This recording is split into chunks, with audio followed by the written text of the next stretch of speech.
I'm half Navajo and half Mexican. For over 20 years of my life, I've lived on the Navajo Nation reservation in New Mexico. My Native American side of the family always warned us to be careful at night. My grandparents would always tell me stories of these shape-shifting witches who can curse you or mess with you. They called them Skinwalkers, because they would take the skin of animals and wear them to change into that animal, or something in between a human and an animal. I never believed in it really. I'm only half Navajo and light-skinned, so I was never treated the same by most people here, so I drifted away from the culture and thought it wasn't for me. It was around summertime. This happened when I was in high school, so about 6 to 8 years ago. I would have been like 15 to 17 then. I used to hang out with a group of guys who liked to do a lot of delinquent type stuff. You know, smoke cigs and stay up all night playing video games at someone's house. Then at 3 a.m., if we felt like it, we would go sneak out the Paradise. I know, it's an ironic name. It's basically a giant metal pipe that carries irrigation water to all the farms. But really, it was also a spot for kids to get drunk or high in the evenings. However, the place did have a scary history of kids and adults who drowned in the night. But I always thought those were urban legends. But at 3 a.m., that was our time. We as boys would test one another across the pipe, sort of an initiation, to see how far you could go. We usually could go all the way across. Now keep in mind, this pipe goes well over 3 stories high. It's also wide. I'd say as wide as an average car. We would walk this thing for kicks in a group of 9 at 3 a.m. So one night, me and a small group of friends were driving around bored at 2 a.m., wanting to spook each other. So I said let's go to Paradise and walk the pipe. As to most of these friends I was hanging out with had never done it. They agreed, pumped up on energy drinks, and we drove. It was pretty quiet. The sky was dark and the night was cold. The boys with me were Michael, Cody, Tommy, and Farrell. Now, Farrell was the driver because he had a car and his family was pretty well off too, so he never had to worry about cash. We got to the place and he didn't want to go, said his parents were traditional, and he wanted to just chill in the car. Basically, he wanted to text some chick, I'm sure, without us bugging him. I told him it's fine, keep the car locked and running in case we see something scary. Me and the other boys went on without him. As we got onto the lead pipe, a few of the guys were scared and had me take the lead. As we crawled, I'd say a fourth of the way on the pipe, talking and laughing, I noticed a faint white or light gray bat bigger than my head flying around us. It dived for us a few times. We dodged it, but then Tommy slipped because of the shoes he was wearing and almost fell off the pipe. I reached out, grabbing him on his right arm. Michael had grabbed my shirt collar, and Cody grabbed his. Altogether, we got back on the pipe, shaken that we almost lost Tommy to the dark depths below. The bat was gone. We were all freaking out, but the guys wanted to continue. We laughed about it as guys usually do. We passed the halfway point on the pipe with no problems, but as we got 3/4 of the way, Michael saw something. You see, at the end of the pipe there's a hill. Behind that hill, it's very brightly lit because of a church somewhere off in the distance. Anyway, on that hill was a black figure of pointy ears, a dog silhouette. Now, Michael was a tough guy. He yelled at that thing, "I'm not scared of you, Skinwalker," and tossed a few rocks he had in his pocket. One rock hit the pipe and the other fell into the brush below. That shadow silhouette dog stood up on its 2 legs like a person. We all freaked out, jaws dropped. Then Cody said, "Look, another one to the left." Tommy said there's another one on the right. So there's 3 silhouettes of pointy dog-eared people on the hill. I told them to back up so we could get back to the car. The things to the right and the left of the hill started to move down the hill towards us. Now there's just one standing on the hill, the one who stood up first. Now we're trying to go back, but we're still halfway. Under us, complete darkness. It's quiet for a few minutes. Then we heard a girl crying. Sounded like she was hurt and scared. We were overcome with a strange feeling of wanting to help. Michael wanted to go back towards the end and crawl down the pipe to help this girl. I almost followed too, but inside I said, "No, this is wrong. Something isn't right." So I yelled at him and everyone, saying, "Are you stupid? Look at the thing up there on the hill. Did you not see those things? It's a trap. Let's leave that fake crying. If that girl is hurt, we'll come back when the sun is up in 2 hours." Now, the moment I said this, the crying stopped. All the guys freaked out, saying they can't believe what came over them. They said they almost forgot what we saw before. Halfway on the pipe now, we hear a drum being played. We start running. Running on this pipe, almost to the car. Corey stops us. We can all hear it, and it sounds like a pack of snarling, growling, yelping coyotes. But it's pitch dark below. But we know they are under us. We run, full speed. Not looking back in the car, we yell and drive as fast as we can back onto the dirt road to a well-lit gas station, and explained what happened to Therrell. We couldn't get the girls crying out of our heads, and we went back in daylight just to make sure. We did not find the girl. Instead, in the area, we heard the crying and we saw a coyote watching us a close distance away. It was not shy. It looked at us for 4 seconds and walked into the brush. I did not go back there after that. This was about a year ago. I lived in Michigan. My older brother was planning a big cruise to Mexico and then invited me to go along. I agreed because I'd never left the country before, and I thought it would be a fun trip. So it was a day before the flight, and I went over to my cousin's to sleep, because our flight was very early and I live 40 minutes away. My cousin's backyard is completely woods with a small creek, and it's beautiful down there in the summertime. But it was about March when this happened, so the woods were very bare. It was getting late, and we were all starting to go to bed. I slept in the living room while my cousin went upstairs to bed with her husband and said goodnight. I was up, just facing the window to the woods, because it always takes me a little bit to fall asleep. Then, very faintly, I saw a pair of glowing eyes off in the distance. My mind raced as I told myself it was just a deer, but the glowing eyes were getting closer and closer. Then I realized it wasn't a deer. The thing had to be at least 9 or 10 feet. I was horrified and paralyzed with fear. It looked like a big wolf or deer that had been decaying. The thing went back into the woods. That night I didn't sleep. When it was about 4, I heard my cousin's husband walking down the steps, and I told him about the whole thing that had happened that night. His eyes got very wide and said very quietly, "You seen a skinwalker?" I've done some more research about these things, and I do believe I've seen a skinwalker. I never told anyone the story because I felt like I would be called a liar, but that was one of the scariest moments of my life. To start, I'm a white female. I was adopted 7 years ago by my Navajo family, and we've always been close despite my obvious cultural differences. Still, I learned about skinwalkers firsthand, and they've since then become an accepted part of my life. I left Utah at the end of 2012. The first story happened to my adopted uncle. He was driving through the canyon area. They live in Blanding, Utah, a spot not quite notorious for skinwalkers, but full of them nonetheless. It was dark outside, but the moon illuminated the canyon and brush, enough for him to see out of his side vision that something was running across the desert night. He was in his 40s, and at the time, he was a police officer, so a full-grown man. He started singing and praying in Navajo and kept his eyes on the road in front of him, but he was driving at least 55 to 60 miles per hour. So the shape running through the desert was keeping pace with him, despite his high speed. He said that it looked very vaguely human-shaped, but paler than any human that he'd ever seen. Still, he didn't look directly at it, and despite his singing, he was getting more and more scared.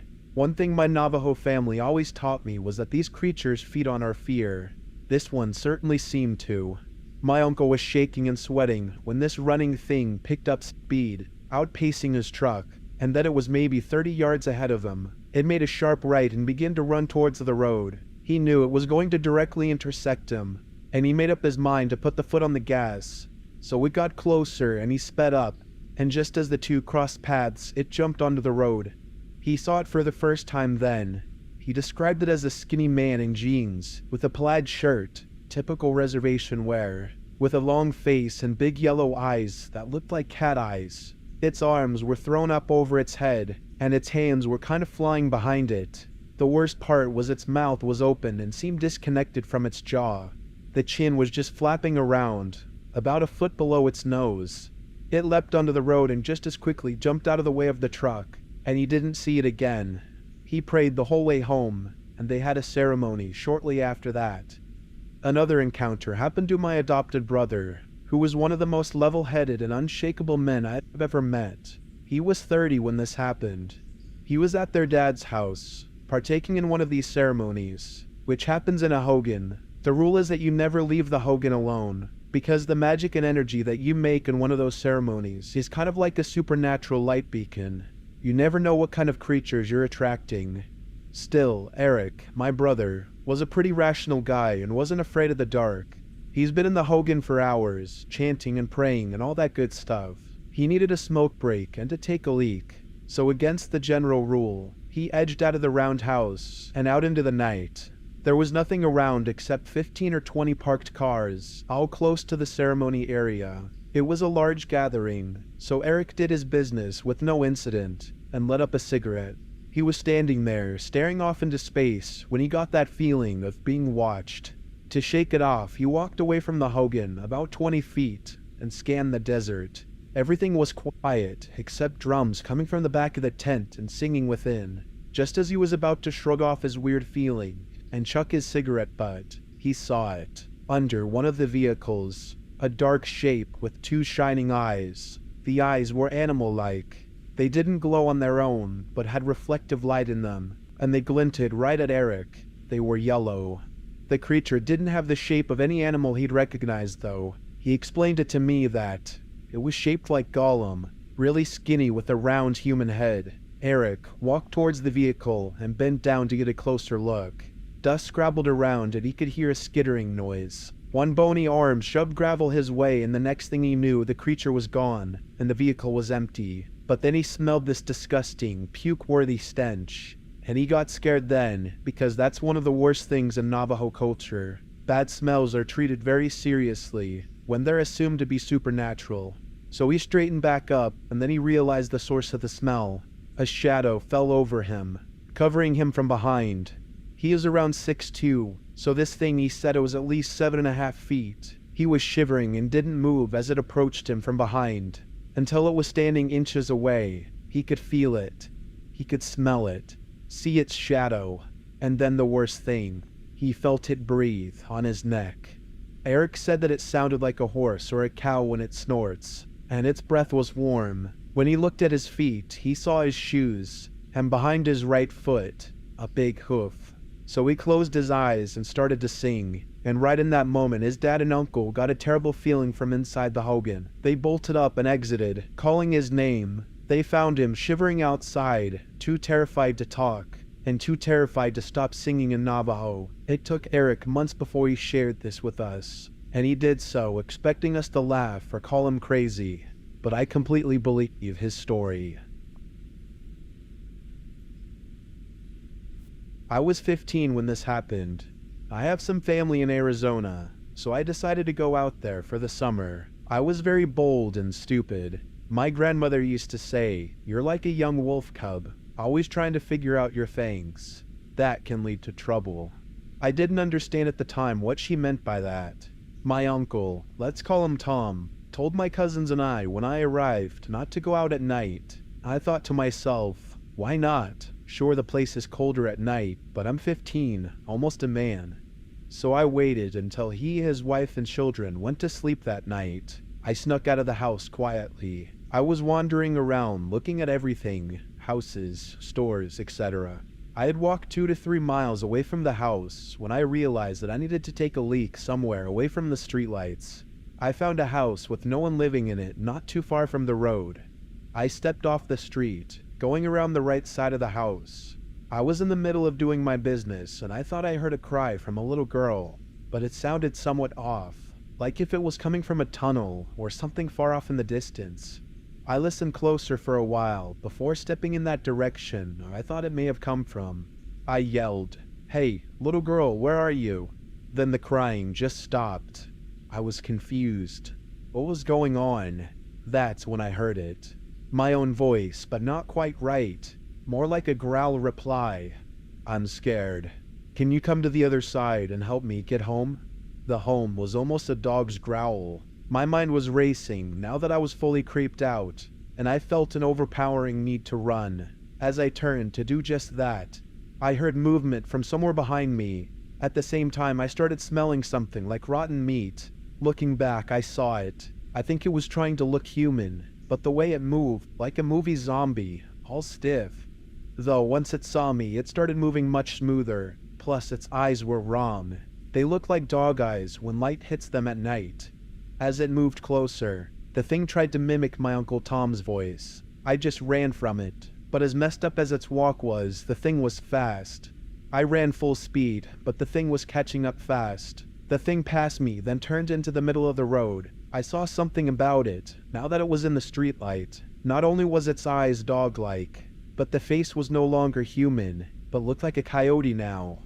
My instincts told me to run the other way. I was frozen, and before my eyes, the rest of the body snapped and popped as it was transforming into the coyote on all fours. I ran in the direction of my uncle's house. I heard it coming for me as I ran. This is where something weird happened. As it got close this time, my mind went blank. I don't know how to explain this, but I'll do my best. I saw a gray wolf in my mind's eye, and I turned, realizing a growl from my mouth that even sounded like a wolf's growl. The thing stopped, clocked its head to the side, and just stared at me. The thing looked like a coyote, but it was standing on its hind legs. I started walking backwards, seeing the gray wolf, and knowing I was using my instincts at the moment, that if I turned to run, it would cease to chase me down and get me. I kept my eyes on it until I was almost to my uncle's door, where I regained control of my mind. Going into the house, I heard scratching on the door, asking in different voices to be let in for an hour, then it left. It did come back the next night to my uncle's house, but Tom knew what it was after. Looking at it through the window of the front door, it pretended to be human again, but tried to use my voice to get Tom to open the door. He went straight to work, burning sage and other herbs, afterwards asking me if I was the only one it was after. I told him everything. He was mad, telling me, "You're safe for the night, but I'm sending you home in the morning." I know he was mad, but I needed to know what this was. He told me it was a Skinwalker, and it was going to hunt me until it loses my scent. He told me about the legend of them, but the wolf thing, he smiled and said that, "You'll have to figure that one out for yourself." The next day, I was picked up by my mom. I am afraid to go back that way. I don't walk at night anymore, and I still have no answer about the wolf thing that stopped through my mind that night. I was heading to a small town in southern Utah with my wife and a couple of friends. We were on our way to see Lee, a friend of mine that hadn't been seen for a long time. We met up with him at his place and decided to hang out at a nearby lake. It was a typical quiet campsite with a fire pit and a couple of logs around it. We had a little picnic there and we were exchanging stories and catching up with each other all day. Eventually, one of my friends, Bryce, got tired and decided to fall asleep in the car while the rest of us continued talking. At this point, twilight had fallen. Erica and I were discussing something while my wife and Lee were talking about something else. All of a sudden, my wife and Lee fall silent. Erica and I quickly notice. We look at them and Lee says, "Get in the car." I asked him, "What's wrong?" Then he says, "There might be a Skinwalker around." Now, Erica and I had no idea what a Skinwalker was at the time, so we asked him to explain. After his explanation of what it was, Erica and I, being the only sensible thinkers at the moment, and Bryce, just barely waking up from us jumping in the car, decide we should investigate, believing that it was probably just some kids in a nearby campsite trying to mess with us. We came to the top of the hill that was between our campsite, and looked for any likely candidates for the scare. None. All we could see was a couple of trees and some bushes. We even called out and there was no response. As we were walking back to the campsite, we heard it. A rustling in the bushes behind us. We look again but see nothing. At this point, we were considering that Lee and my wife may be right. We get back, and it's getting dark fast, so I ask them, "Is there something we can do to keep them away for a little bit?" "Yes," said Lee. "They don't like fire." And Tim, my wife, and Bryce start working on the fire, while me and Erica go down by the lake to collect the 2 liters we had put there in the water to keep cold. Now it's dark, and Erica and I headed back with the sodas. We hear rustling in the bushes beside us. We're both scared. We hurry back and start putting everything back in the car as soon as possible, while Lee made sure the fire kept burning. After getting everything into the car, I rush over to the fire pit and tell everyone to get in the car as I proceeded to stomp the fire out. Right as the fire went out, I hear a curdling scream across the lake. I felt my heart stop. Lee had said Skinwalkers are fast and could make up a full lap around the lake in a matter of seconds. I jump in the car and yell, "Go!" Right as the engine started and the lights come on, we see it. Coming out of the bushes right in front of us, glowing yellow eyes and what looked like a zombified coyote with decaying flesh. A skinwalker. We backed up and peeled out of there as fast as we could. This happened 2 years ago, and it still scares me to how close to a call it was. I am honestly amazed that we all survived such a close encounter with this skinwalker. When I was about 11 or 12, we lived in a small house made of mud and stone, a lot like our house now. It was 2 of my brothers and I in the house. Everyone else had gone to the feast and left us to tend the sheep. We were getting ready for bed when we heard the dogs going crazy outside. Thinking it was nothing more than coyotes howling in the distance, we told them to be quiet. We began to drift off into sleep, and the dogs would not shut up. Somehow, I was able to get a few hours of sleep. Then I woke up very late in the night. It was very quiet and still in the house, except for my brother snoring and breathing. I realized I needed to use the outhouse and woke up my brother to take me there. He teased me about being scared, which I certainly was. We went out with our flashlight to the outhouse. The dogs began with their crazed barking out in the sagebrush, going from one place to the next. My brother went first and I waited for him outside. While waiting, I tried to follow the dogs with my flashlight. Suddenly, there was a very loud whine from one of the dogs. Then everything went silent again. It was really too quiet for that time of year. Not even the sheep were making noise. Suddenly, I heard a few of the dogs going completely mad by the truck. When I looked over, there was this man. He was unbelievably tall, leaning one arm on the cab roof of the truck. He was looking at the dogs for a little. They all scattered in different directions. The thing looked up at me, and I saw its face. It had a pure white face, like a full moon, 2 burning yellow eyes, and a slight smile that was pure black. I could not move or make a sound. It began to walk towards me with long strides, until it finally towered over me. All I began to see was dark red. I kept getting deeper and deeper into its eyes. I could faintly hear my brother coming out of the outhouse. With this, the thing looked up at him. Reality came rushing back to me. I noticed my brother was too distracted with his buckle to realize what was going on. I noticed this thing's long hands hovering just inches from my head. Its skin was black ash and smelt like rotten flesh in the summer. I was still unable to move or speak. The skinwalker began to move toward my brother. Finally noticing this figure, my brother became paralyzed as I was. Closer and closer it drew. Reaching its arm out toward my brother's head, something finally snapped in me. I became unbearably angry. I broke from the trance and lunged at the skinwalker, raising my arms like a wild animal and baring my teeth at it. A growl came out that I never knew I could make. I became more angrier at the thing, that it was trying to hurt us. It kept that smile at first, but the angrier I got, the more the smile faded. Finally, with everything I had, I began to make a primal roar at it. It fell backwards and ran into the night. Looking back at me, its eyes were dim and dull, its smile now long since gone. The next morning, my family returned home from the feast. After relaying the story to my parents, they quickly hired a medicine man.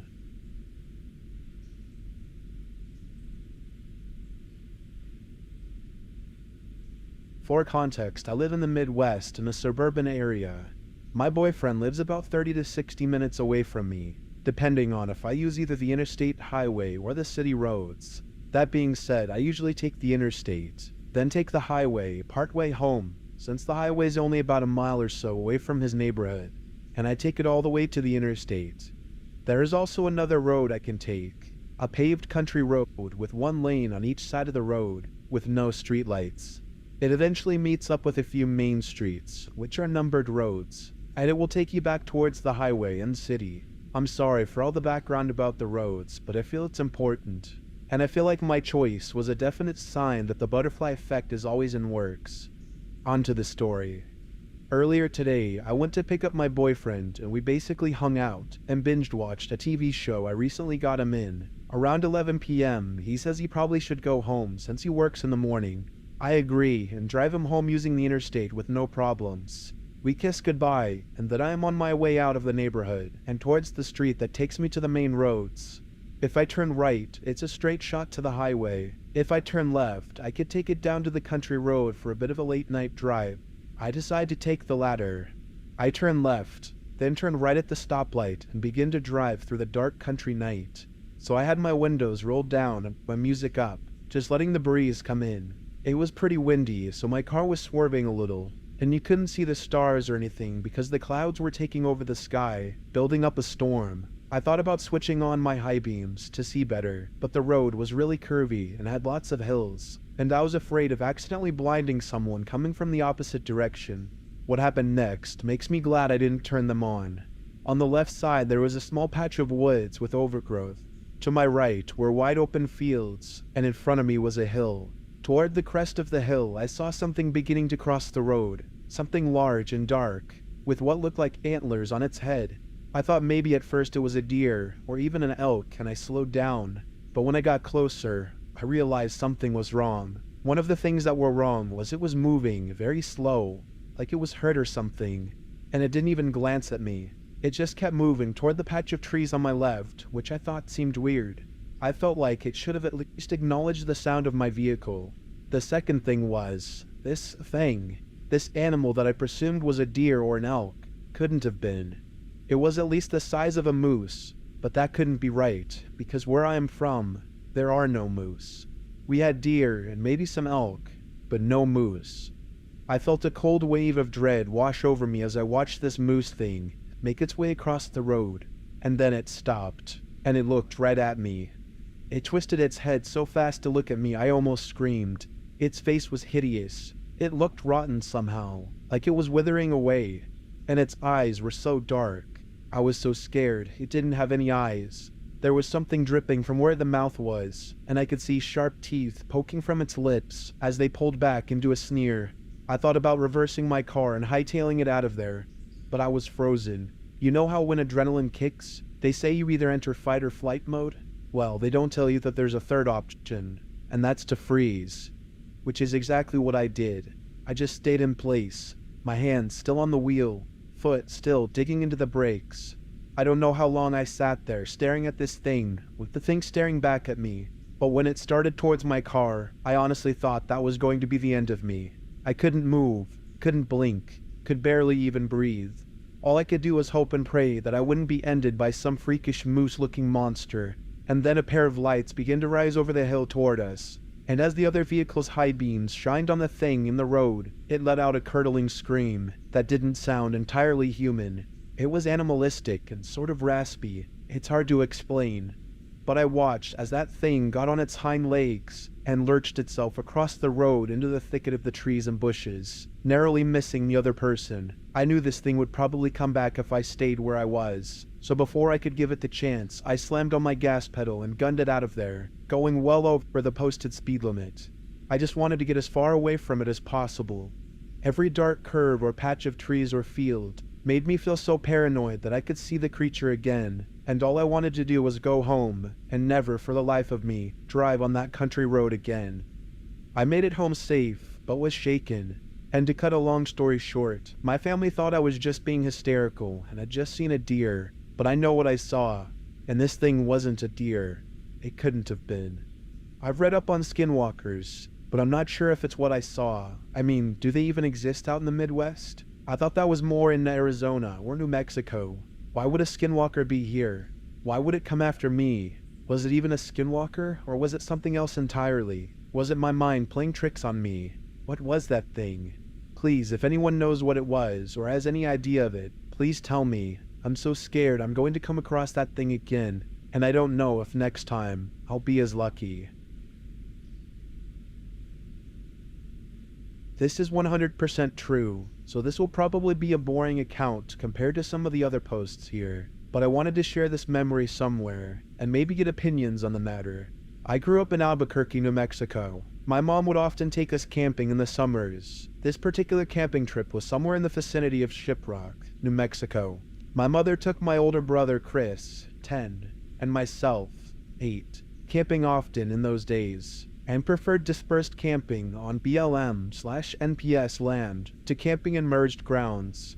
She usually find us a spot and make herself busy setting up the tents and pit, while Chris and I would scamper around and explore the area and be generally unhelpful. On this particular trip, we arrived in the middle of the day, and as my mom started setting up camp, Chris and I started to explore the area around our campsite. We wandered into the woods of our campsite. Being in the desert, it was really just stunted trees and sagebrush, so I hesitate to describe it as a forest. But the trees and brush were taller than me, and provided a decent screen. I wandered down into a gully and came face to face with what I described to my mother as a wolf kangaroo. It was crouched low, with long, slender arms reaching down to the ground, and large, pointed ears like a deer. The fur covering its body was sandy brown and patchy, as if it had mange. It had large, orange eyes and a snout like a wolf or a coyote. It bared its teeth at me and stood up. At its full height, it was the biggest animal I had ever seen, towering over us and the sagebrush. I had never been, and probably still have never been, as frightened as I was then. Chris and I started screaming for our mom to come to our rescue. Chris regained his senses before me, taking off running back up the embankment to the campsite. The wolf kangaroo turned and speed skated away from us through the brush and tree. Its legs were backwards, like a dog's, and its strides took it far away and fast, faster than any deer or antelope I'd ever seen. After a split second of staring at it in horror, I followed my brother up the embankment, screaming for my mom. We were so frightened that my mom packed us back into the car and moved camps, conceding for once to stay in the managed campground. Chris and I were too scared to sleep in our tent that night, and we clung to Mom at the smallest twig snapping in the brush. So that's my story. It's boring compared to some of the others here, but it's 100% true, and I wanted to share. I vividly remember the way this animal moved as it glided away from us into the desert, and the sheer, utter horror I felt looking into its face. Chris and I have never managed to find an explanation for what we saw that day in the brush. I used to work at a local coal mining company on the Navajo reservation as an operator for a coal haulage crew. I drove haulage equipment, and it was one of those Crest 240-ton coal haul belly dump trucks. If you've ever seen those trucks, they're pretty huge. They're about 2 to 3 stories high, and about 1/3 the length of a football field. I remember that I was working the night shift, which started around 11 p.m. Before we started the shift, we were required to do a pre-start inspection of our equipment. I walked around my truck, and when I went up to the rear of the truck and lowered its stairs, that gave me access to the engine bay, I walked up the stairs and started my inspection. I found a pretty bad coolant leak on the truck. I climbed back down and went to the cab and called my haulage supervisor. He answered and asked me if I can drive the truck to the main shop for repairs. So I left the ready line and drove 6 to 8 miles back to the shop, and I called the shop maintenance supervisor, and he instructed me to drive around back of the shop and park the truck there. I drove around the shop, parked the truck, and I wanted to see how much coolant I had left. I climbed back down from the cab, walked around to the back side of the truck, and lowered the stairs. I checked the coolant level, and I had a significant loss of coolant. I called my supervisor over the radio and asked him to pick me up.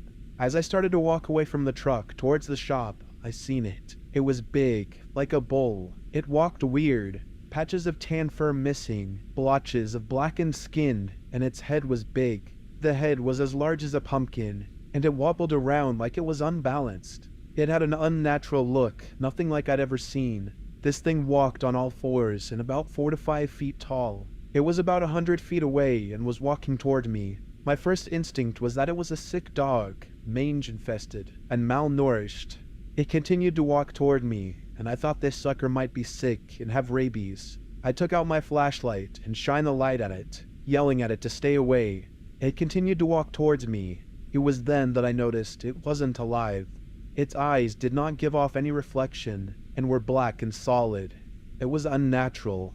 I reached for my pocket knife and yelled at it to stop. It stopped when it was about 20 feet away. I was still walking towards the shop, and it paralleled me all the way there. I never looked away. I thought it could attack me. By the time I got to the shop door entrance, it started walking towards the east. I went inside and got the shop supervisor, and we both came out.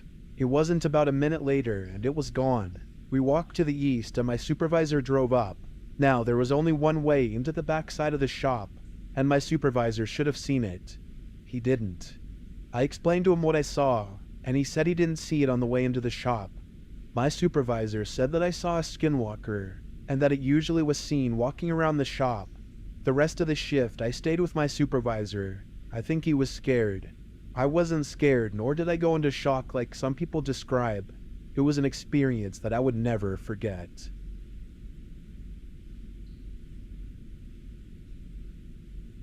This just happened mere seconds ago. I'm a 22-year-old female, of sound mind, pretty but not immaculate, average size, living in Oklahoma. I have a job and have never had anything that could be considered a mental episode. I live in Tulsa, the second largest city in the state. To give a little backstory, I live in a house with 4 roommates, all men. I think of them as brothers, and we never really worry about anything like intruders, and always have our 3 back doors unlocked. Now, to give you a visual aid, I live in the front part of the house, the living area, and 2 of the doors are the back doors to my roommates' rooms. The back doors lead out to a porch that overlooks our backyard.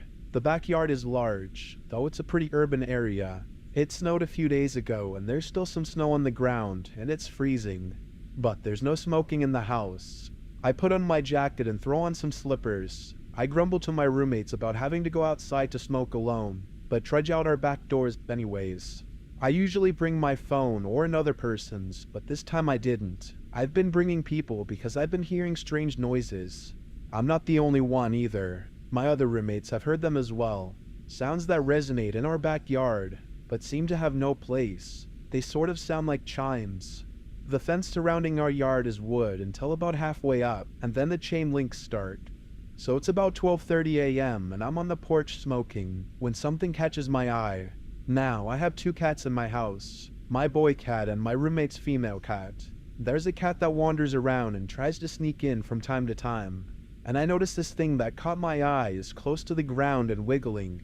I assume it's the cat and start looking around for something to shoo it away. Finding nothing, I resort to building a snowball, and I throw it. A small one, nothing too big. I don't want to hurt it. I just want it to go on. So I throw the snowball and it hits it. It was then that I realized how big this thing was. As soon as the ball hit it, my entire body filled with an outstanding fear, one that I cannot explain. I was frozen. I watched this thing slowly stand up from the crouch that it was in. It looked like a man, but gross. Its knees was bent in the wrong way, and it had gross, sagging skin. It was unbelievably tall. Its arms were like twice as long as a person's. Its face was distorted, crinkled with the same wrinkles that creases its body. It looked at me, and I couldn't move. I couldn't breathe. With an inhuman speed, it took off towards the back of my yard, and it was gone.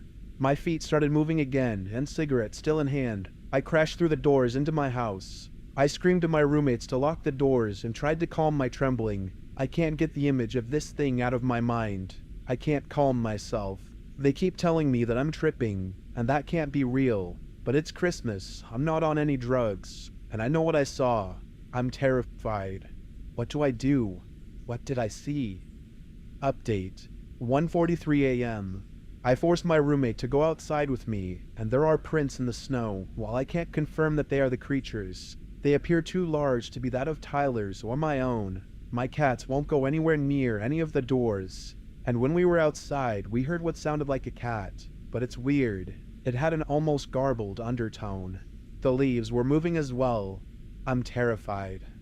Update. Last night was the toughest night I've had in a long time. None of my roommates believe me, except for the one that's also seen a Skinwalker. All night long there was this very strange tapping and scratching coming from the attic. I couldn't get more than 45 minutes of sleep at a time. While trading stories around a campfire, my friend recalled an encounter he had while serving an LDS mission. My friend's mission region had a reservation within its boundaries. However, it was relatively far from where he was serving. On occasion, him and his mission companion were asked to travel further than usual, to meet with some investigators. This took them near the reservation. On their way home, their car ran out of gas, and it wasn't until late that night that they were able to continue the journey home. My friend, who was driving while his companion slept in the passenger seat, chose a different route that took him through the back roads in an attempt to get home sooner. He told us he was driving above the speed limit when he noticed movement in the woods lining the road. Because coyotes were common in the area, he took little notice at first. Then he looked out the window and slammed on the brakes. The sudden stop jolted his companion awake, who immediately wanted to know what was wrong. My friend was shaken, and he said he would tell him once they got home. He asked him to say a prayer. By the time they made it home, his companion was eager to know what happened. My friend told him. I looked down the road next to the car and saw 6 men running on all fours, keeping up with the car. I was driving 40 miles an hour. I'm from southern Ohio. My particular neck of the woods was hilly and full of the Amish. I lived deep in the countryside with my father, who was stricken with frequent seizures and was unable to work or live alone. My story takes place early in the autumn of 2014. I was a 26-year-old college dropout at the time and working part-time at a gas station.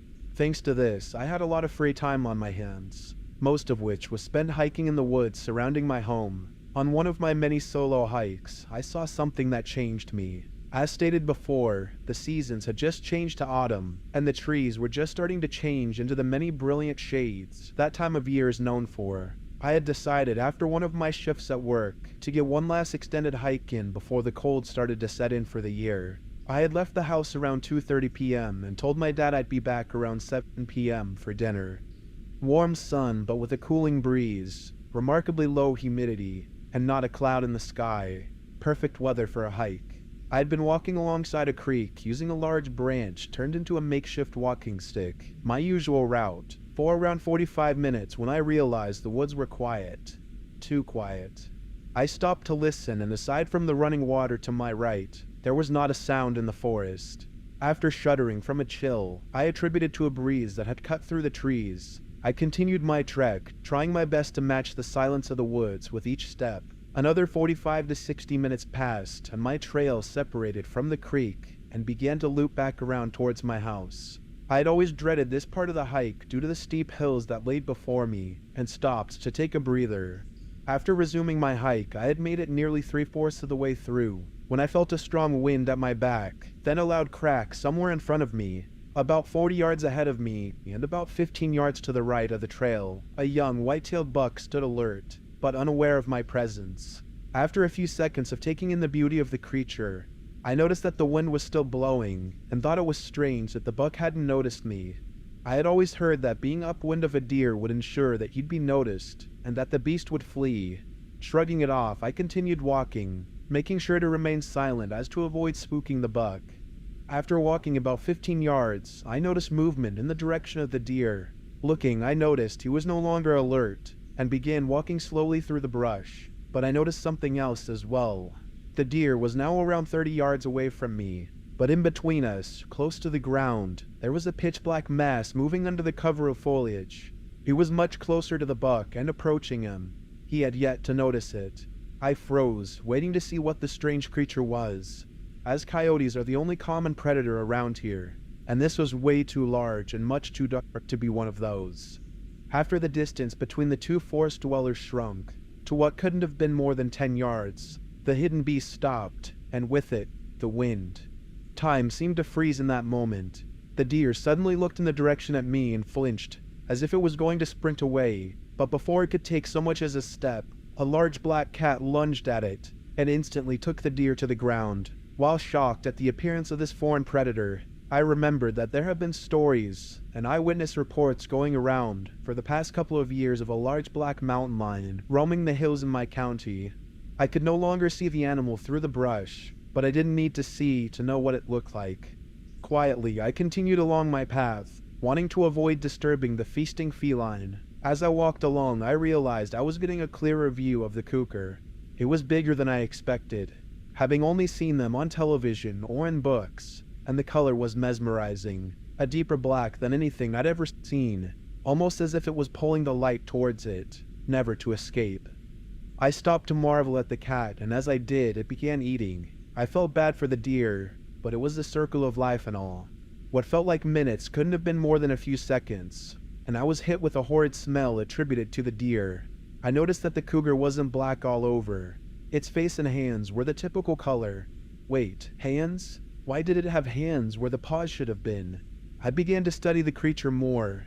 Features which just seconds before were that of a large cat were becoming more human-like before my eyes. What was once a black cougar or mountain lion is now a large, bulky man with long black hair and covered in black furs for clothing. eating the deer raw, with only his hands. I couldn't help but let out a quiet gasp, but it wasn't quiet enough. The man stopped and didn't move for a few moments. I knew I had to get out of there, but didn't want him to be able to follow me home. He hadn't looked in my direction yet, and as he was beginning to stand, without thinking I launched the stick I had been using to aid my hike, back down the path in the direction I came from. After hearing the crash, the man sunk back down and began creeping in that direction, becoming a cat yet again as he moved. Taking my eyes off of him as little as possible, as fast as I could without making a noise, I continued along the path. Once I felt like I was far enough away, I broke into a sprint and didn't stop until I was through my back door. I haven't seen the man or cat since, but I quickly convinced my dad to move to Cincinnati and haven't been back to those woods, so who knows if he's still around. I knew about the Wendigo, Skinwalkers, etc. before my encounter, but though it didn't cross my mind until a few months ago, when I was retelling the story to my younger cousin at Halloween to scare him. The problem is my story doesn't match up to many Skinwalker stories I've heard. In nearly all others, the Skinwalker takes on the form of a dog or related animal, and my part of the country isn't exactly known for them. Anyone know what else it could have been if not a Skinwalker?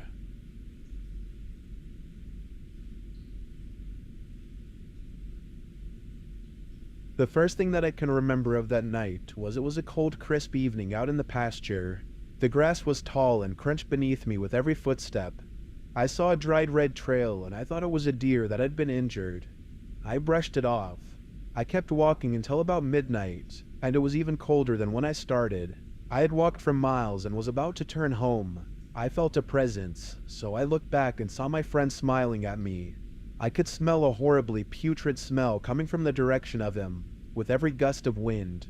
I didn't think much of it. I asked him what he was doing here. With his small, quiet voice, he replied, "I thought I would just drop by and join you on a walk." He usually doesn't walk with me, so that's when I began to become curious about what he was really doing here. I began to catch up with him because I haven't seen him in a week or two. I asked him a few questions, and of course, he replied. It didn't really sound like him, though. I finished my walk and he went away. Later, as I was laying in bed, I thought about attending a funeral. I couldn't exactly remember whose it was. I left that thought and went to a happy one, and then drifted into slumber. The next day seemed pretty normal. I woke up, ate breakfast, etc.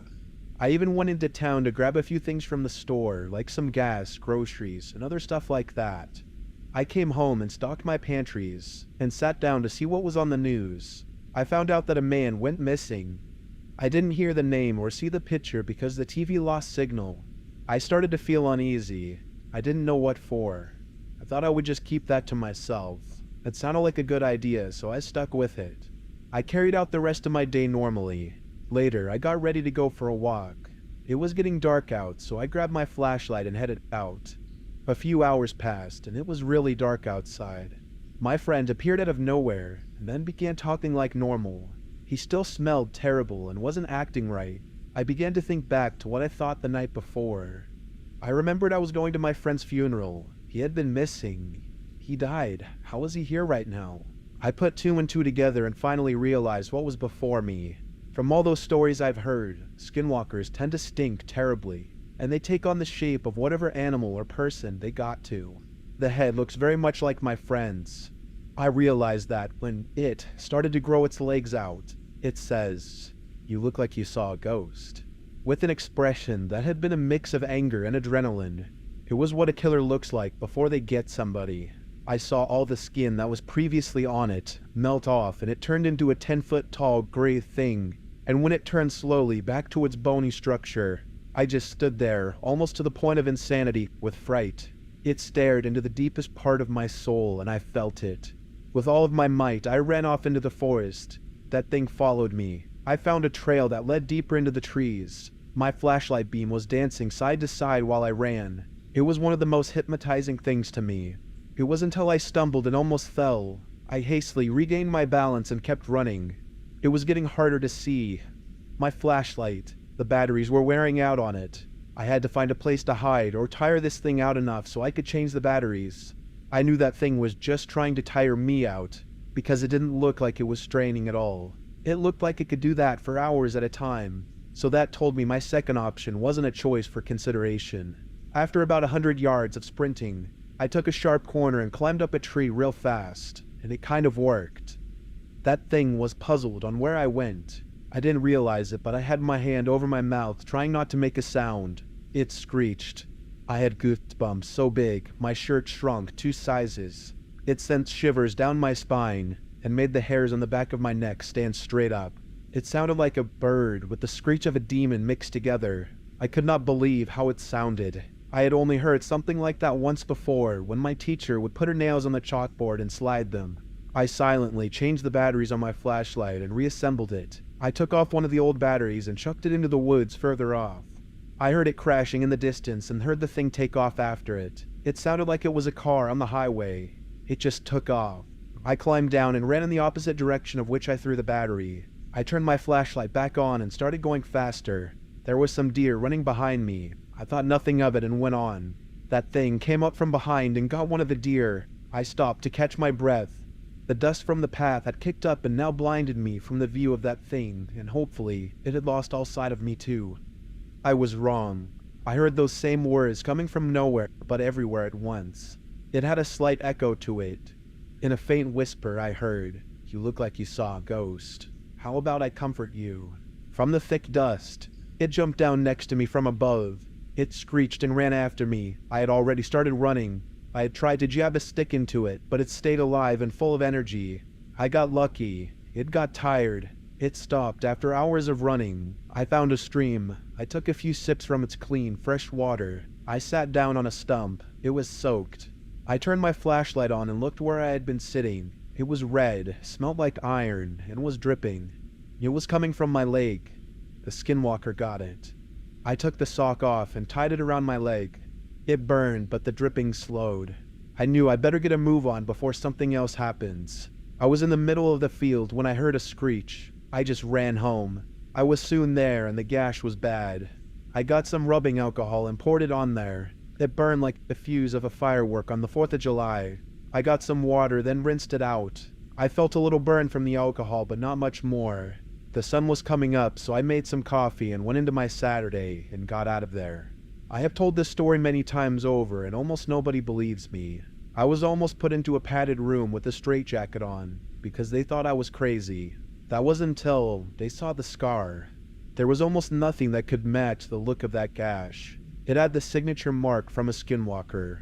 I say again, almost nothing could match it. I remember back to this night sometimes and wonder to myself, what would have happened if I stopped? That never leaves my mind. Sometimes when I'm asleep, I dream back to that night when I was awakened. I have that same feeling of being watched. I feel like I'm being stalked. I still hear those footsteps and screeches coming from the dark forest every once in a while.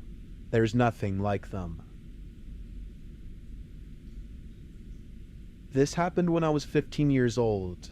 I had an aunt and uncle, and they lived on a rural farm in the middle of Washington in a small town. My grandmother lived in a cottage about 100 feet from the main house, and my grandma had a dog named Maggie, and she's about 11 years old. I had my mom make my bed on the couch, and this house was very small. Every part could be seen from the front window, and I was right underneath that. The window had a view of a road with tall pine trees behind it, so I finally drifted off to sleep as my family were all watching a movie. I woke up and everything was dark out, but the thing was, I heard the dog walking around. I brushed it off and decided to get up to go to the restroom, and I realized there was no dog and my grandma's room was closed, and the dog always sleeps with her. It hit me like a truck. So the restroom was unfortunately on the other side of the house in the far corner of the property. I decided to just go behind a tree because I was going outside. I crept into my grandmother's room and grabbed the dog. As we walked out the door, the dog started to whimper, and she ran out of the door to the edge of the road and just stared into the woods. I yelled for her to get back, but she wouldn't. She just sat and stared. I had to go and grab her to drag her back into the house. When I reached her, I decided to look where she was, and I saw nothing, so I went to the restroom and went back into the house. I put Maggie back into my grandma's room and went to sleep. It was about 3:14 a.m. But I woke up sometime later by the sound of a dog walking again. So I got up and saw that my grandma's room was open. So I thought it was Maggie. But then I looked and the front door was wide open and I froze in fear. Then I found the courage to look outside. So I went and walked through the door, and I saw a trail of red leading from the door to the road. I followed the trail into the woods, and then I saw Maggie in a tree, and I looked at what was holding her. It was a tall-looking man, I thought at first, but it had very distorted features, and then I realized it looked like a deer. I froze and ran back into the cottage. I was so scared, I yelled for my family, and they ran out of the rooms, and I explained what I had seen to them. So my dad went out and I followed them, and he froze in fear before me, and he turned around and ran back into the house. I chased him, and he had told me what he had seen and described the same thing as me the next day. We packed up and left, and haven't been back since. A few years ago, 2012 or 13 I think, since I was still in high school then, I was at a party with some friends, and as the night goes on, maybe 11 or 12 at night, one of my friends and I go outside to have a cigarette. The second we get out there, there's just this completely awful, foul smell, just like vomit and decay all at once. Now this was in the middle of nowhere, so we just figured it was an old animal, and went on having a cigarette. Less than a minute later, we hear something moving in the dark, and sure enough, a deer comes hobbling into the very edge of the porch light. But then I noticed something. One of its front legs was messed up in some way. I'm talking like broken in multiple places messed up. So my friend and I are slightly put off by this, and finish up our cigarette and go inside. However, right as we start to do that, one of the two porch lights goes pop and then goes out. So now there's less light outside and the deer goes back into darkness. So, a bit giddy, we both do a fake scared squeal at each other and turn around and go inside. And that's when we heard it. That undeniable sound of nails in the concrete patio. We both slowly turn around and see this hunched over, rotten coyote doing this very slow, unnatural crawl toward us. We go from 0 to 600, paralyzed with fear, almost instantly, until another one of our friends playfully pulls us through the open door, telling us to get back to the party. To this day, I have not experienced anything like that, and it's one of the most horrifying things I've ever experienced.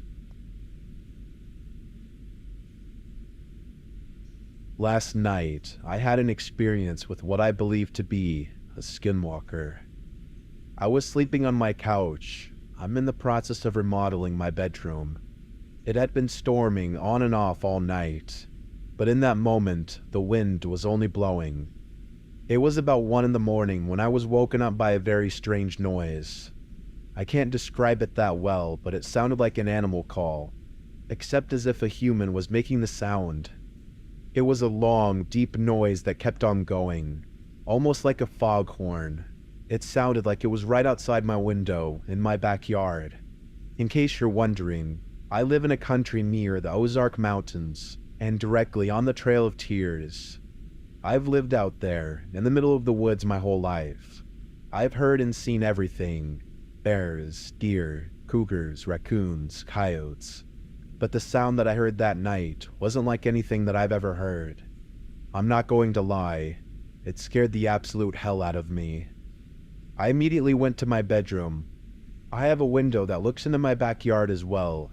I wanted to see whatever it was, but I didn't want to pull back my living room curtains to come face to face with it. I couldn't see anything through my bedroom window, so I turned around and started walking back to the living room. Then something hit my window. It wasn't strong enough to break it, it just sounded like someone hit the palm of their hand on the glass. At that point, I went back to sleep and ignored the sound. Looking back on it, I should have recorded it, and I tried when the noise came back the next night, but every time I took out my phone, it stopped. Today, I built up enough courage to go into my backyard and to investigate. There were loose limbs everywhere. I had a bonfire a few weeks ago. The remaining ashes had been dug through, not blown by the wind or damaged by the rain. No, it looked like something took their hands and dug a hole. I did some research, and I think it's a skinwalker. I'm no stranger to these things. I've heard lots of stories about them, and considering that I've seen several things walking through the woods through my lifetime, I'm starting to become really convinced. So this happened to me last September, and I'm writing about it now, only because I've read so many experiences people have had that I'm at a point where I'm more comfortable talking about what happened. My best friends live out by a country farmland in Michigan. The land is very old and probably traces back to the Native Americans. There is even a nearby road called Indian Trail.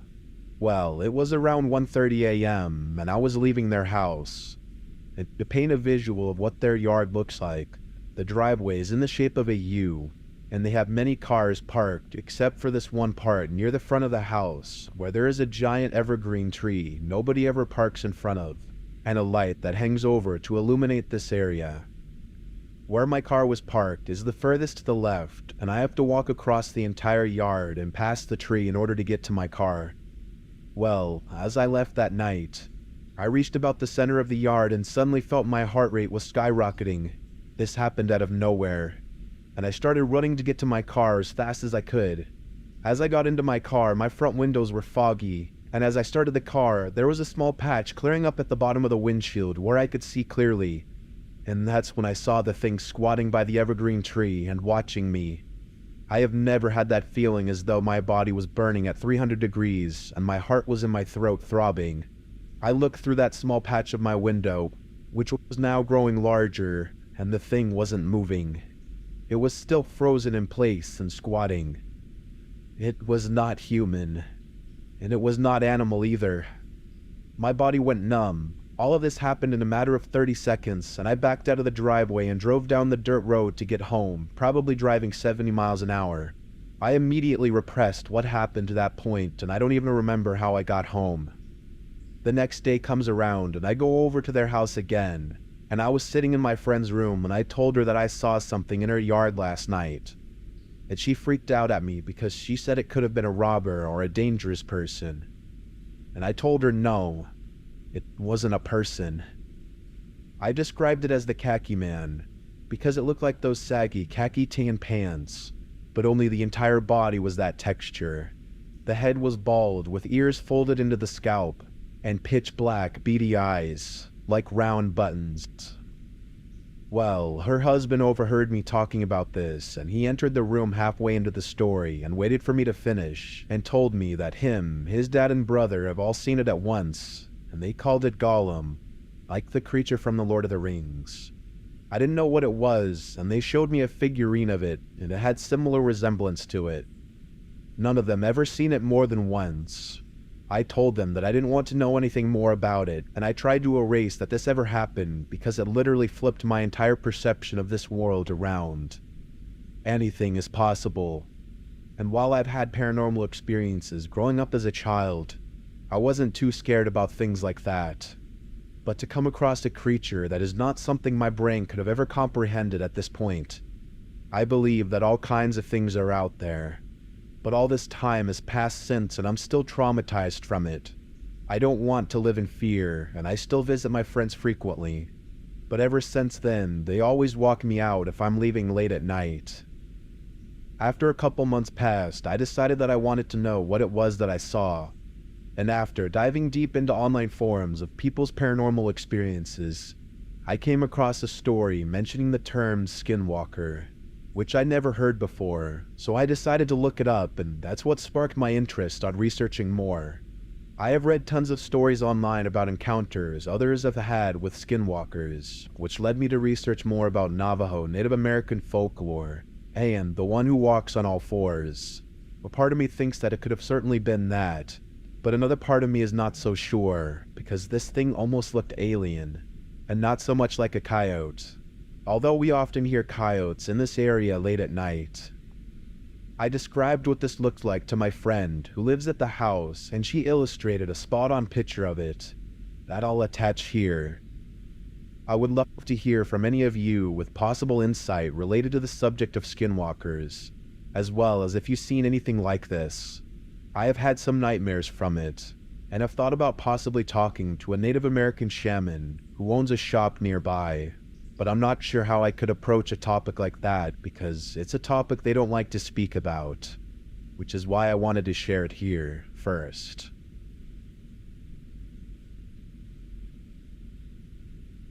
I told this story to some friends tonight, after not thinking about it for a while, and remembered how odd and creepy it really is.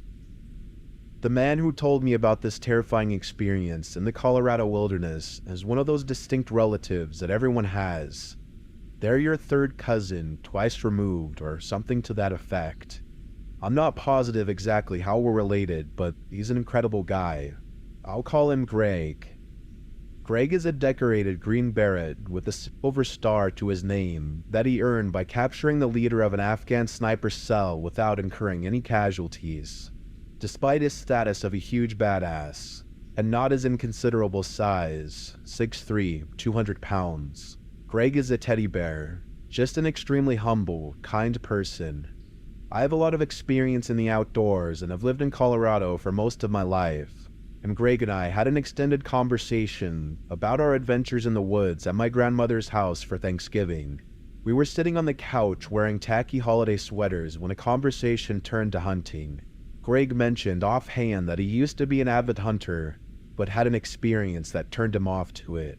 He doesn't even like guns anymore, something I found surprising coming from an accomplished soldier. I pushed him to tell me what happened, and though he seemed uncomfortable with the idea, he finally did. I'm going to switch to first person now and try to write exactly what Greg told me. It was late October, which means elk season is up in the Indian Peaks wilderness, and I went up there to bag a few elk and just relax for a few days by myself. I parked the truck near a trailhead about 8 miles from where I would end up setting up camp, and was looking forward to the nice weekend in the woods with some nice peace and quiet after packing all my gear and getting ready. The first morning, I was in my deer blind, about 20 feet up in a tree with a cup of coffee and my rifle. The sun had just come up an hour or so ago. About 50 yards from my tree, the tree line ended and opened up into a big meadow where a lot of elk tended to roll through, and I could sight my rifle pretty well through the trees and could see most of the big grassy area. Maybe a couple hours had passed, which really isn't boring that deep in the woods. I just drank my coffee from my thermos and listened to the life around me, feeling the woods getting ready for winter. I couldn't believe my luck when I glanced over the meadow and saw a large group of elk had started grazing in the meadow. The silent animals plodded along, munching at the grass, oblivious to me watching. Among the group was one of the most beautiful elk I had ever seen. It was called a monarch, which means its antlers had 8 points each, something really rare. I quietly clicked the safety off my rifle and sighted in on it. When you're hunting an animal like this, you want to put the bullet right where the skull meets the spine, in order to sever the spinal column and kill it instantly and painlessly. The focus when you get in the zone is incredible. I swear I could feel the firing pin punch forward and the bullet leave the barrel as I pulled the trigger. That beautiful elk went down silently, and all the others scattered for the tree line. I was ecstatic about the shot and the elk as I climbed down the tree and set off for the meadow. I had left my rifle up in the tree, something I regretted soon, and I had only a small knife on me to gut the animal and drag it back to camp.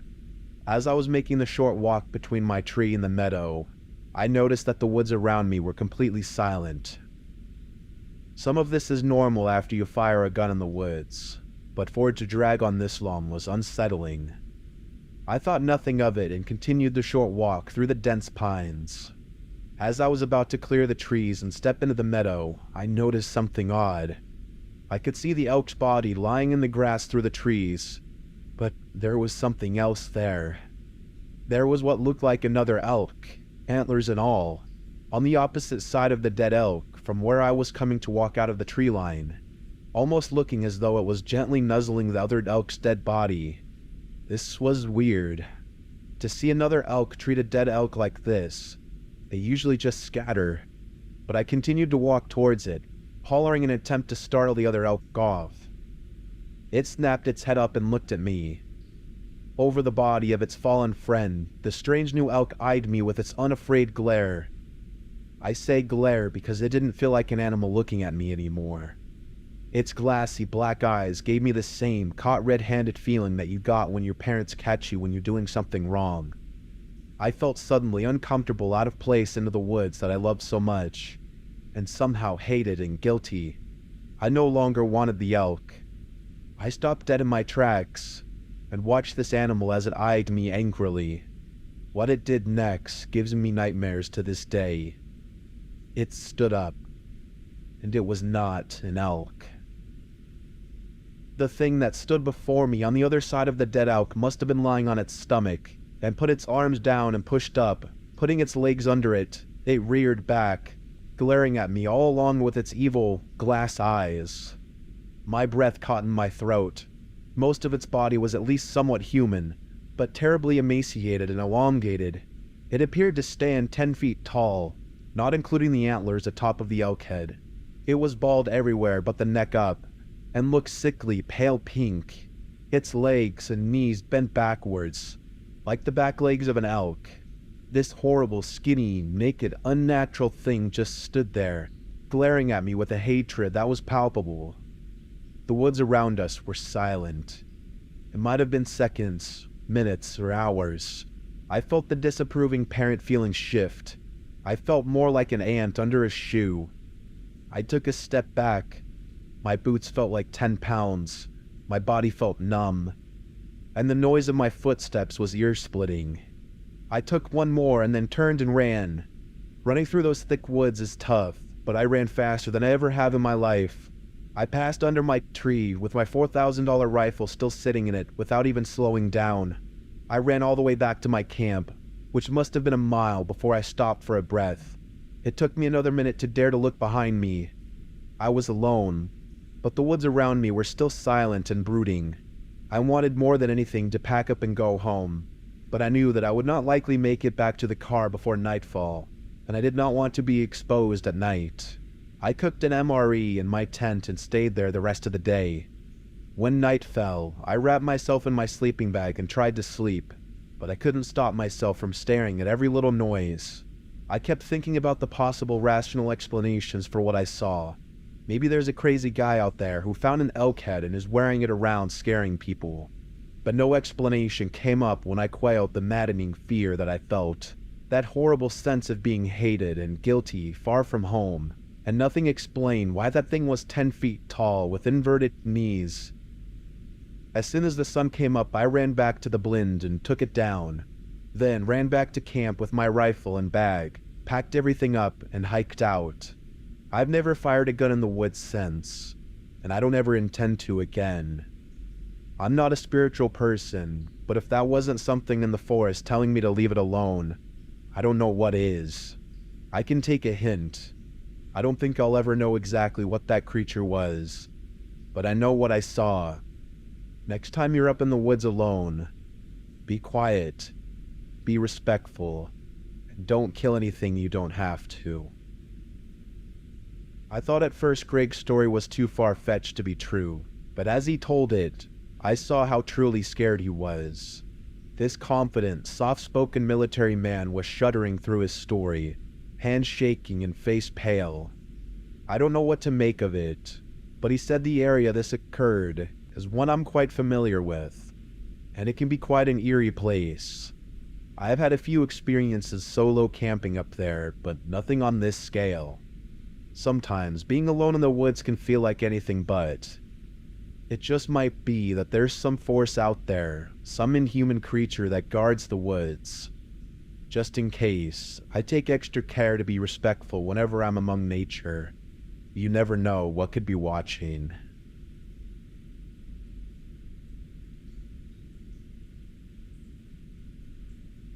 So I've never really told anyone about this, and I don't really know how to properly explain what I saw. So this is my first and best attempt. My name is Zach, and I moved to a northwestern city in Washington state in early 2018, and I didn't really know much about the area. I had recently gotten out of a pretty bad relationship, which actually led to me moving to this new city. Best decision of my life, by the way. I lived with my mom and her roommate for a while until I could get my own place, and everything was going pretty well. I had a nice job, made some good money, and I had little to no rent. Plus, I was making a lot of new friends.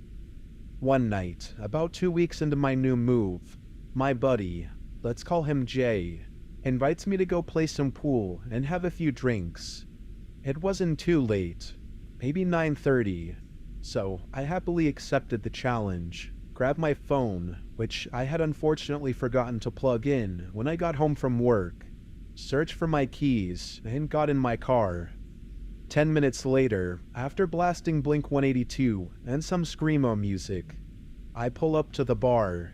My buddy is already outside and waiting for me, and I sat in my car for a minute before I went to say what's up. We played pool for a while that night, won a few games, lost a few games, before I felt like going home around 11:50 p.m. My buddy said he's gonna stay and hang out with some people he knew there, and so I left to go get my car and readied my phone for Google Maps to find my way home, and no power. It had run down while I was at the bar, and I didn't know these streets very well, but I didn't want to face the shame of walking back inside to tell my friend that I didn't know how to get home, so I decided to chance it. I mean, it wasn't even a 15-minute drive. It was pretty close by, right? Wrong. I got lost. About 10 minutes later, I realize I've taken a few too many wrong turns and ended up in this residential area with unfamiliar houses and streets.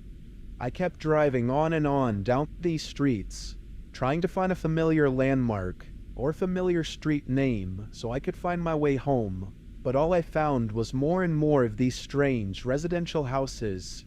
But then, this weird fog started rolling in. Now, fog isn't that uncommon in the Pacific Northwest, and I know that, but this fog felt off. It felt heavy. It was this light gray color with a hint of tan, and it was swirling. It also stayed close to the ground and never really went above the tops of the houses. What really freaked me out was when I swear I kept seeing these small bipedal creatures running along the houses, through people's yards, following my car. I could never get a close look at them to get perfect detail, but they were about 2 to 3 feet tall, gray, oily skin, and had what looked like white hair on their heads. These things were fast too, and there were about 6 or 7 of them. They were just running through this fog, and the further I went down these roads with them, the thicker the fog was. No matter how slow or fast I was going, they kept following me. Or was I following them? I could have been following them. I mean, they were always at my side and in front of me. I never saw them behind me. Were they leading me somewhere? They were so mesmerizing. I just wanted to keep following them, just to see where they were going, but I knew better than that. Something felt wrong. I had to get out of there. I got that weird, sixth sense feeling of, I shouldn't be here right now, right before something bad happens. All of a sudden, this dark gray and white wolf came running out of the fog right in front of my car. I quickly slammed on my brakes, nearly crashing into one of the parked cars along the street. This wolf just stood there in the middle of the street, looking at me, and I swear we locked eyes for what felt like hours. But then, bam! The wolf bolts down the street, and I instinctively follow. I slam the car and drive, peeling out, and began to follow this wolf down side street after side street. This wolf stayed right in the middle of the street the entire time. It was crazy. I had never seen anything like this in my life. I didn't even think there were wolves in this area this close to the city. It wasn't long before I noticed that the fog had gotten lighter and eventually disappeared.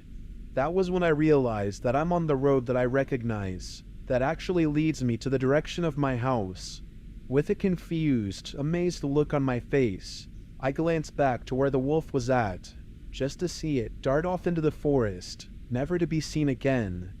I got home safely that night, and to this day, I still have no idea what I experienced that night.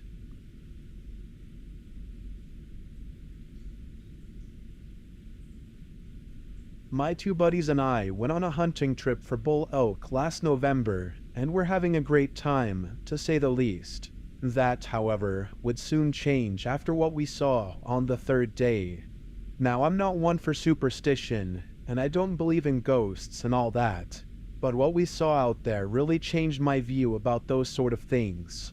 The trip started out normally after we parked our trailers at camp. We got there a day before the hunt officially started so we could settle in and get some scouting done. Only Eric and I had licenses because Brian didn't draw this year, but he wanted to come along with us anyway. Brian also brought along his German Shepherd named Lucy, which stayed back at camp with a leash that was connected to a metal spike. The spike was so deep in the ground that I wondered if he would be able to get it out. I asked Brian, and he just told me that his dog was so strong that it had to be that deep. I enjoyed playing with Lucy. She was always excited to see me and would greet me by jumping up on her 2 legs and trying to lick my face. Eric, however, was not amused by her and would constantly yell at her to leave him alone. Anyway, the first 2 days we saw so many cow elk in the valleys and on the sides of the mountains that I thought for sure we would see some bulls out there, but there were none among them. It wasn't until the 3rd day of the hunt that we saw a bull elk, but it was too far away to take a shot at, and even if we were able to hit it, it would take hours trying to pack that thing out. So that evening, we decided to hunker down to some fallen trees, and were able to watch the hillside. While we were surveying the area, Brian spotted a coyote about 250 yards walking to a small pond of water. Eric took out his binoculars to take a closer look, and he started to describe it, saying, "That coyote, it ain't right looking. It has a hunch on its back like a bear. And its jaw, oh man, its jaw seems like it's broken, and now it's just drooping there like a fish." "Let me see those binoculars," I asked curiously with an outreached hand. Eric handed them to me. I took them and looked at the animal and said, "You're right. That thing's jaw is just hanging there. Also, did you happen to notice its hair? It's so long and unevenly dispersed." I then handed the binoculars to Brian, and he looked at the coyote for a second and screamed, "Shh, Brian, shut up. We're hunting," Eric whispered harshly. "What did you see?" I asked as I looked at his shocked facial expression. Brian looked at his feet as he muttered, I saw my dog, Lucy, but it wasn't her. I don't know what that was." "It couldn't have been your dog. When I looked at it, it didn't have a large black spot on its back, or your dog's strawberry red sides and underbelly," I said in a plain, yet confused manner. "Well, since we ain't gonna see anything out here 'cause you scream like a baby, I'm gonna go put that coyote out of its misery." A large shot followed, and we saw the animal drop soon after. It was a clean takedown, and Eric was curious about seeing what was wrong with the animal up close. So he started getting ready to hike out. As he got his stuff together, he said, "You probably just didn't get a good look at it, Brian. Your dog is fine." Brian stood up and he brushed the dirt off himself and replied, "I swear I saw my dog, but an evil, demented version of it with human eyes. But you guys are probably right. There's no way she could have had the strength to yank the metal spike holding her back at camp. Well, let's go find the truth about this animal," I said, somewhat excitedly, as I started walking toward the animal. It took us about a half an hour to hike over to it, and we lost sight of the animal's corpse as we passed through some trees. Once we finally got to the spot where the animal had dropped, there was nothing, just a puddle of red. However, the red was blackish and very dense.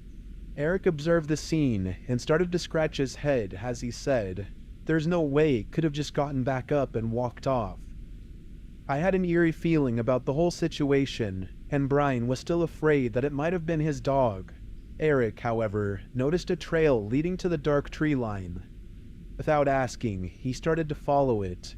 As he did, Brian and I were both freaked out and just watched Eric as he ran into the forest. He soon went out of sight, and Brian and I could not leave him there, so we waited. I passed the time by taking a skinny stick and poking it through the puddle of red. It smelled terrible, so much so that my stomach convulsed and I threw up. "You okay?" Brian asked as he put his hand on my back. Before I could answer, there was a loud shot that echoed through the trees, and we both looked at the direction it came from. "Must have found the animal," I said as I spit into the grass. As soon as I said this, we could now see Eric, and he was full on sprinting. "Run!" he screamed as he ran at us. I was able to ask him what happened, but Brian grabbed my arm and yanked me towards where we had parked the truck. Without hesitation, I ran. We soon made it back to the truck. I looked back at Eric, who slowed down for nothing. I soon looked behind him and saw nothing chasing us, so I opened the truck and got in without worry. Eric then climbed in and told me to hit the gas and go. I was so perplexed on what Eric saw out there, and I knew that he hardly ever got scared of anything, so this started to freak me out. I started driving fast back to camp. I don't know, man. That was no animal. I followed the trail, and it stopped at the base of the tree, and I was wondering how a coyote was able to climb a tree. But when I looked up, I saw this hairy humanoid creature there. It smelled so bad.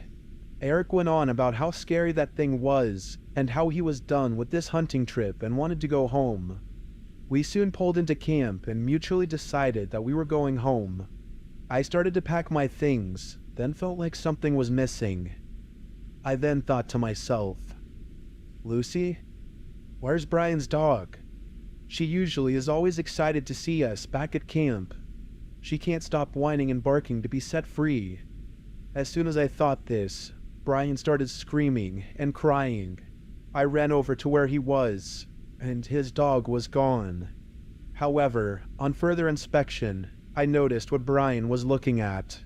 Something had pulled out the metal stake in the ground. Brian just could not stop crying, and Eric ran over to see what was wrong, and just stood there, jaw dropped and frozen. "Skinwalker," Eric said in a low tone of voice as he looked in the distance. He then screamed, "It's a skinwalker." I followed his gaze and saw an animal that looked like Lucy, but it had human eyes and a sickly green glazed-looking coat of fur. Brian stopped crying and just stood there, eyes locked on the beast. Eric whispered with his voice quivering, "We all run to the truck on the count of 3. Just leave everything else." Brian and I slowly nodded and agreed to the plan. "Okay. 3, 2, 1. Eric whispered sharply and we took off like a pack of gazelles for the truck. We hopped in, and as soon as we did, we saw the skinwalker lunge at us and struck the truck on the right door with such a powerful blow that it nearly tipped over the whole truck. It didn't stop me whatsoever, and I drove out of there faster than I ever have before. After that, none of us ever went hunting again in that area. We never even went back to claim our camping trailers and supplies. It was too terrifying to think that what happened to Brian's dog could happen to us, and that thing would walk around in our skin. Since that experience, I am now a superstitious person.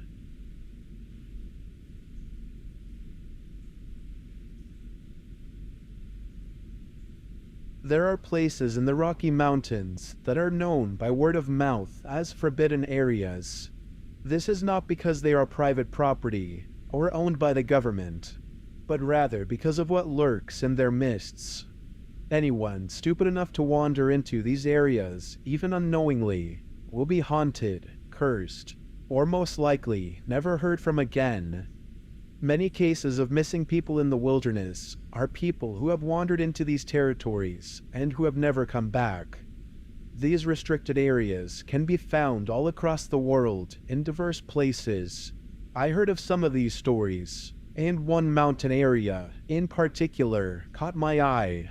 The stories about it all varied in their description of the creature that lived in there, but they all described the red eyes and sounded admitted exactly the same. And some older people explained that that was all you could see of the creature in the darkness. However, the main thing that they focused on was the sound that it made. Supposedly, it was like a deep clicking sound. It supposedly sent nerves chilling up and down your spine. I was young, immature at this point in my life, and so after hearing these stories, I was very intrigued because I was always fascinated with the supernatural my entire life.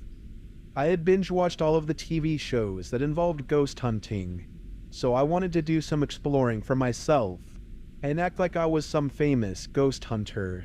And so I also took a camera with me into this supposedly forbidden mountain area, among other simple hiking supplies. I started in the early morning light on the trail. I was not quite yet into the forbidden area when I saw an old man with an antique-looking cane off the side of the trail, sitting on a decaying log.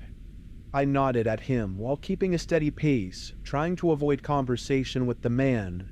But he asked me in an old scratchy voice, "Where are you headed, young man? You seem awfully eager to be on your way." I stopped and replied, staring at the man's wrinkled face, "Nowhere in particular. Just out for a hike. That's all, really." The man sat there staring me down for a while, straightening his back, and said, "I feel an evil presence stirring within you. Your true intentions are not what you have told me." I stood there, perplexed by what he said. I then thought to myself, what is this man talking about? I have no evil intentions. The man then spoke before I was able to ask him a question, saying, "The path you choose is your choice, but I'm warning you that whatever it is that you are pursuing on this trail, I beg of you, may you please rethink it. Look here, man, I have no evil intentions, and there's no darkness inside me. I'm just going for a hike," I replied with a weirded out tone. "He who seeks after the forbidden land seeks after darkness, and he who seeks after darkness will surely become it," the man stated firmly as he used his cane to stand on his feet. My insides began to twist because this man actually knew what I was doing up here. But how? I have told no one about this trip. So I asked, "Who are you, and how do you know where I'm going?" "Young man, this is not important. Listen to me when I tell you to turn around, for there is only demise where you are headed," the man said as he began to shuffle down the trail. "What are you talking about?" I asked hesitantly, wondering what the man's background story was. However, he did not reply and continued down the trail. I looked down at my watch to see how much time I lost by talking to the man. Dang, was that really 10 minutes? I said to myself as I quickly looked back to where the man was walking and saw that he was gone. He was far too slow to have gotten back to the tree line, but there was no other explanation of where he went so fast. I shrugged it off as some crazy old guy in the forest, trying to keep people from going on his land that he's squatting on. He is probably growing some illegal plants out here and is trying to scare people away from finding it. It reminded me of some Scooby-Doo story plot. I tapped my camera that I had in my bag pocket and thought to myself how fun it would be to expose this man and prove all the people scared by this so-called forbidden land wrong. It would be a pleasure to yank the mask off this old wrinkly man's face. Time continued to pass, and soon I was in the heart of the restricted land that fell between the two mountains and was mainly a rocky valley hidden under large ponderosa pines. The sun began to sink behind one of the mountains, and I prepared my camera to take the video of the man dressed as a monster. I was so eager I could hardly maintain my composure, and I even let out shivers of excitement. It was at this time I thought I felt a cold chill tickle my spine, and a feeling of uneasiness came upon me. The wind spun with darkness entwined with its every twist and turn. My heart began to pound with every pump. I quickly looked up from the camera on the rock and gazed around me. I saw nothing out of the ordinary until I saw a dark, glowing red dot hidden behind a tree. It looked bright red, and it reminded me of the description of the monster. I shook off my nervous feelings and got back to business. So I quickly turned the camera on and faced it toward the tree I last saw the red eye. There was nothing there now. "Huh? Where did you go?" I whispered to myself as I zoomed in on the tree. Out of the corner of my eye, I saw a dash of blurred light, and I turned swiftly and started recording. I now saw two red eyes peering at me from a rock that was about 50 meters away.